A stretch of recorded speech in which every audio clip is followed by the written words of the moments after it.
그래도 한글로 이름을 읽으면 낫습니다. 영어로 읽으면요 진짜 죽을 맛입니다.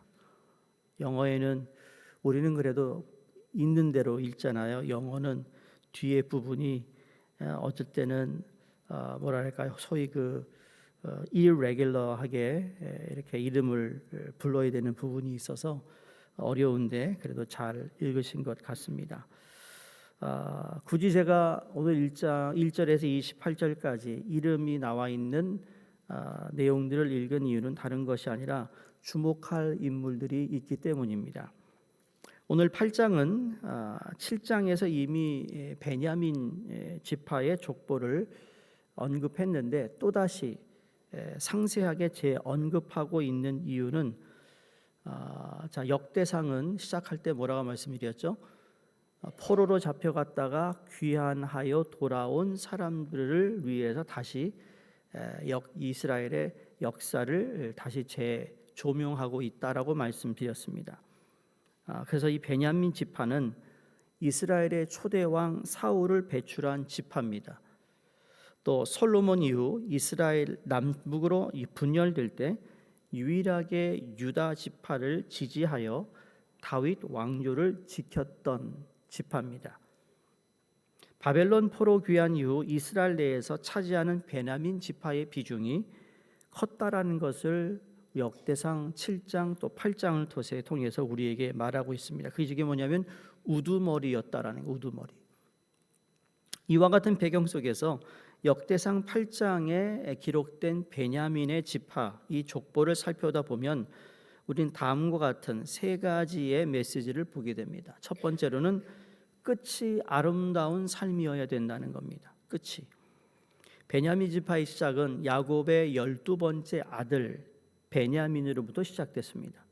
그럼 베냐민이 막내면 베냐민의 형은 누굴까요? 바로 윗형은 요셉입니다. 요셉이 애굽 총리가 되었을 때 곡식을 가지러 왔을 때 어떻게 베냐민을 붙잡아 두잖아요. 근데 베냐민은 이미 그때 어머니가 그렇죠? 라헬이 세상을 떠난 후니까 야곱에게는 너무 귀한 아들인 거였어요. 그 베냐민입니다. 그래서 전부터 슬픔과 약함을 안고 태어났던 사람이 베냐민입니다. 원래 베냐민이라는 이름을 베냐민이 원래 그의 이름이 아니에요. 원래는 베노니였습니다. 슬픔의 아들이었다고 그랬어요. 왜냐하면 라헬이 산고 끝에 죽음이 임박한 시점에 어머니 없이 자라게 될 아들을 생각하니까 슬픔의 아들이라고 불렀던 거예요. 그런데 야곱이 그 베노니의 이름을 베냐민으로 바꾸면서 너는 슬픔의 아들이 아니라 내 오른손의 아들이다 라고 뜻으로 베냐민이라고 이름을 바꿉니다. 그러니까 슬픔의 아들이 오른손의 아들로 변한 것이죠. 비록 어머니는 세상을 떠났지만 아들이 하나님께 붙들린 바 된 삶을 살기를 바랬던 야곱의 마음이 여기에 담겨져 있다라는 거죠. 하나님의 오른팔에 장중에 옛날에 강사님 그런 거 많이 했어요. 그렇죠? 오른쪽 장중에 붙잡힌 바 되게 해달라고.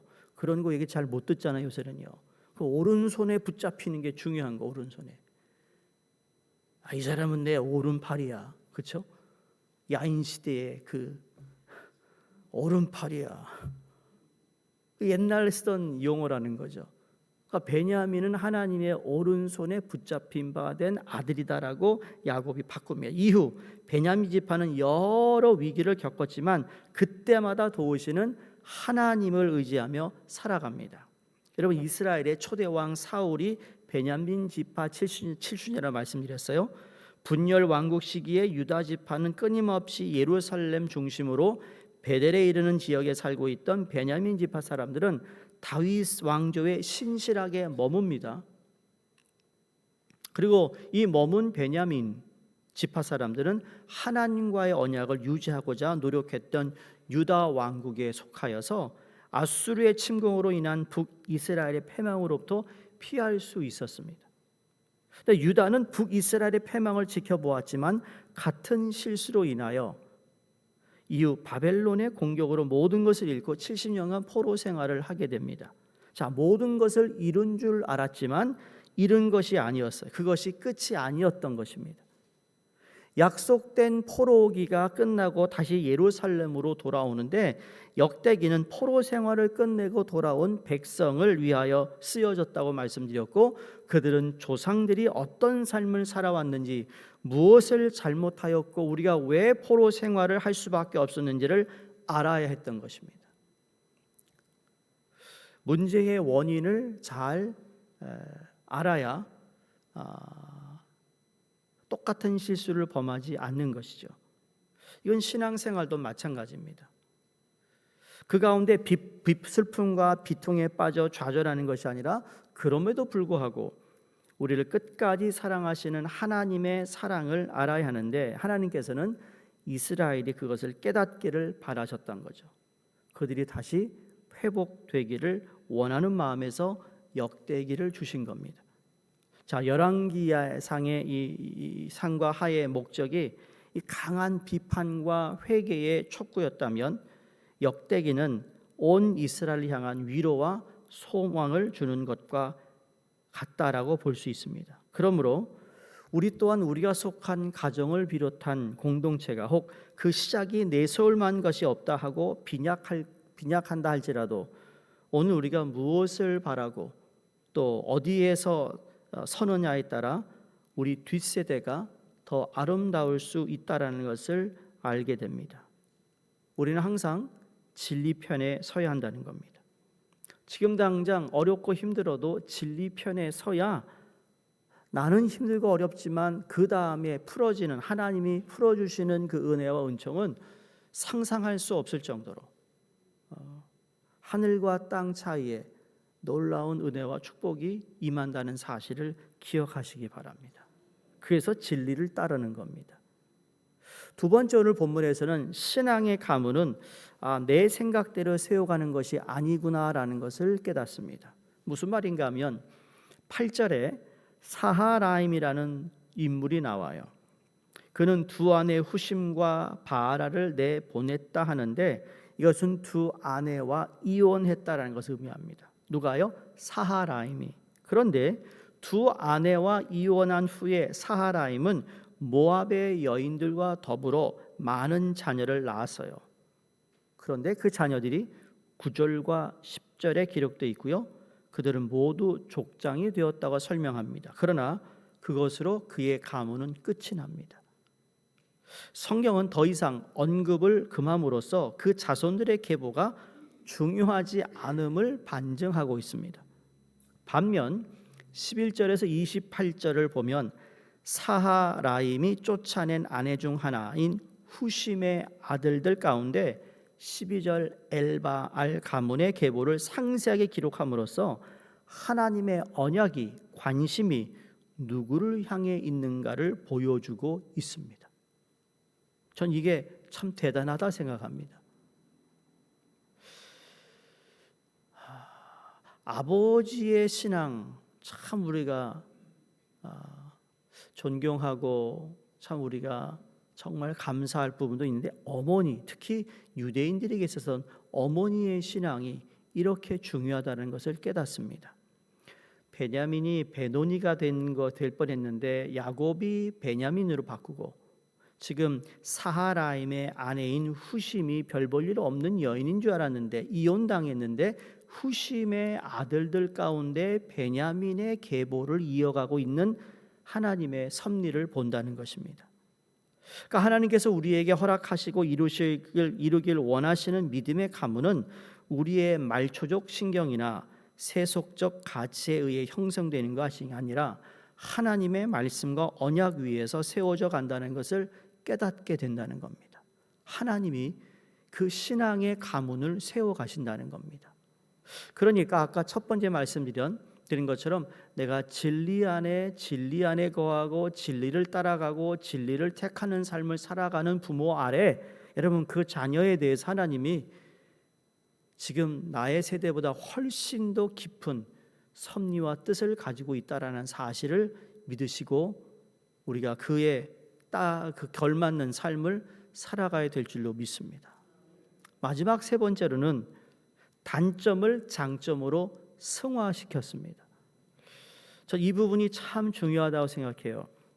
베냐민 지파는 왼손잡이 사사 에훗, 이스라엘 초대 왕이라는 사울 왕, 그리고 모르드게와 에스더라는 걸출한 인물을 배출했음에도 불구하고 솔직히 문제가 많았던 지파입니다.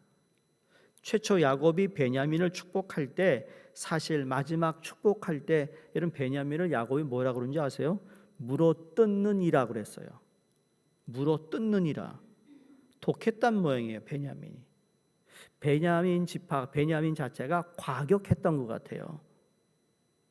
우리가 사는 사회는 범위와 제한이라는 한계를 통해 안전과 안정을 추구하고 살아갑니다. 그런 면에서 볼 때 이 과격이라는 것은 그 범위와 제한을 넘어서 격하게 반응하는 사회적 행위일 것입니다.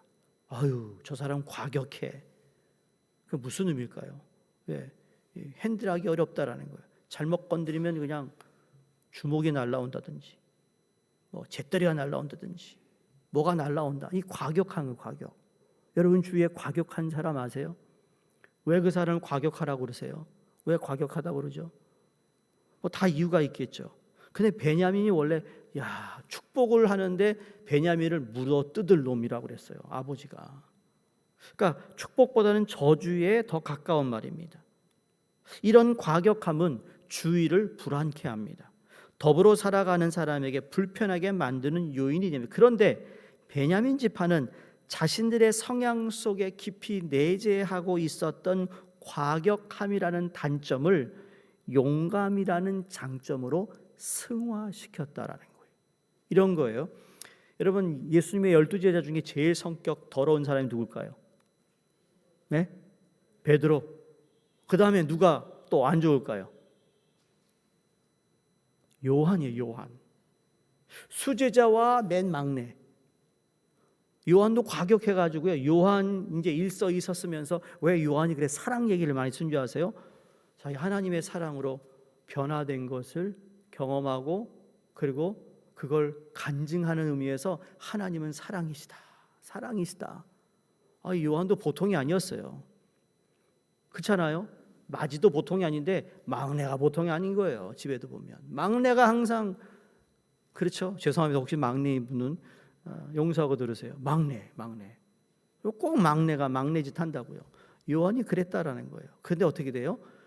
다락방에서 성령을 받고 그들이 변합니다. 그래서 베드로도 베드로 전후서를 씁니다. 요한이 요한 1서, 2서, 3서 쓰게 되는 이유가 바로 거기에 있는 겁니다. 그러니까 그들의 단점이 불같은 성격인데 그 불같은 성격이 어때요? 하나님 향한 열정으로 바뀐 거예요. 승화된 사람이 또 있습니다. 유명한 사람 사도 바울. 얼마나 과격합니까? 저 그리스도들을 잡아내기 위해서 다메섹까지도 가가지고 잡겠다고 쫓아가는데 그것이 예수 그리스도 만나서 그 그리스도인들을 잡으려는 열정이 예수 그리스도를 닮아가는 열정으로 바뀌어 승화됨으로 하나님 그들을 쓰셨던 것이죠. 여러분에도 단점이 우리에 다 있습니다. 그렇죠? 그 단점을 승화시킬 수 있기를 주의 이름으로 축원합니다. 그렇다고 욕하는 걸 욕하는 것도 승화될 수 있겠죠. 좋은 말 쓰면 되니까. 영어로 그냥 S자 나올 때 그냥 다른 걸로 바꾸서 하시든지. 하여간 어찌되었든 우리의 단점을 단점으로만 그냥 받아들이고 아무것도 하지 않는 것이 아니라 어떻게 하면 이것을 장점으로 승화시킬 건가.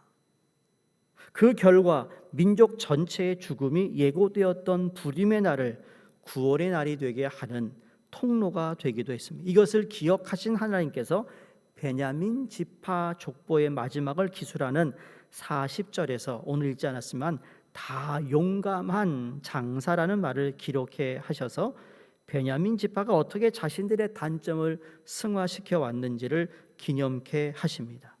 오늘 우리는 또 하루의 은혜로 주어진 날을 살아가게 됩니다. 천국에 소망을 두고 우리의 인생을 살아가는 우리에게 하루 더 사는 것이 이런 무슨 의미가 있겠어요? 아니 천국에 소망을 두고 살아가는데 오늘 하루 더 산다는 게 무슨 의미가 있어요? 빨리 천국 가면 좋지 않겠어요? 진짜 그렇지 않겠어요? 천국 가는 게 낫지. 웬 고생을 이렇게 할까? 빨리 주님 만나면 좋잖아요. 그럼에도 불구하고 우리에게 주어진 하루하루는 날마다 예수 그리스도와 교제함으로 생의 날수만큼 잃어버린 하나님의 형상을 회복해가는 우리의 하루가 되기를 바랍니다. 그래서 우리의 하루가 값진 하루가 되기를 위해서 우리의 삶은 게을러서도 안 되고 하나님을 멀리 가면 안 되고 내게 주어진 삶, 내게 주어진 역할을 최선을 다해야 될 줄로 믿습니다.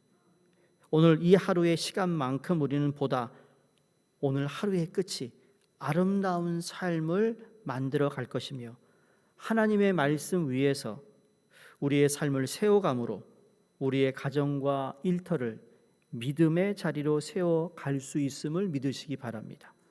나아가 그 속에서 우리의 단점은 더 이상 주위의 사람을 상하게 하고 당황케 하는 격함의 가시가 아니라 생명의 통로가 되는 아름다운 용기로 승화될 수 있기를 바랍니다. 올해 한 해가 베냐민 지파와 같이 시간이 가면 갈수록 우리의 신앙, 우리의 삶, 우리의 정서, 우리의 열정 모든 영역에서 단점이 장점으로 승화해 가는 복된 하루 또 2026년이 되시기를 주의 이름으로 축원드립니다. 기도하겠습니다. 하나님 아버지, 빛이 있으라 말씀하시니 빛이 있었던 그 하나님께서 우리와 함께 하시고 또 부활하신 예수 그리스도로 말미암아 구원을 주셔서 성령님의 도우심으로 오늘도 우리를 도우시고 함께 하심에 감사를 드립니다. 우리가 살아가는 인생길이 때로는 눈물이 나고 힘이 겨워 포기하고 싶더라도 여전히 우리와 함께 하시는 하나님의 손을 놓치지 않고 끝까지 붙잡을 수 있는 힘을 더하여 주시옵소서. 예수님께서 다시 살아나셨기 때문에 우리도 몸이 다시 사는 것과 영원히 사는 것을 믿습니다. 그에 합당한 삶을 살기 위해 오늘도 우리에게 주신 이 인생, 하나님 오늘 하루 일과를 마칠 때 오늘 시작했던 시간보다 훨씬 더 아름다운 성화되는 우리의 삶이 되도록 역사하여 주시옵소서.